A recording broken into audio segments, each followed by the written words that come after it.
Bismillahirrahmanirrahim. Alhamdulillahi Rabbil Alamin. Wassalatu wassalamu ala Rasulillah wa ala alihi wa sahbihi ajma'in. Amma ba'd. Assalamualaikum warahmatullahi wabarakatuh. Pag-usapan natin sa maiksing minuto na to, kung sakali na bagyo, tumama yung lindol, kung anumang sakuna na pwedeng ikapahamak natin sa oras na yun.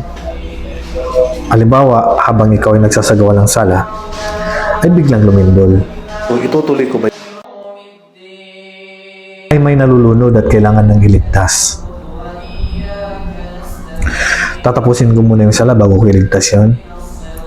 So, dito mga kapatid, kapag buhay na po yung nakataya, unahin natin na iligtas po yung buhay. Sala, ang original. Kung buhay na po yung nakataya, halimbawa sobrang lakas ng lindol, pwede mabagsakan ka ng atip o pwede mong ikamatay. So, unahin natin na iligtas yung buhay natin. Kapag ikaw yung imam, putulin mo yung sala. At sabihin mo sa mga ma'mum na maghanap ng ligtas na lugar. Mas unahin natin. Pero yung sala, pwede pa natin palitan. Okay?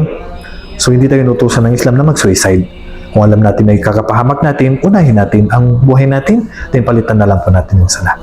Wallahu a'lam. Assalamualaikum warahmatullahi wabarakatuh.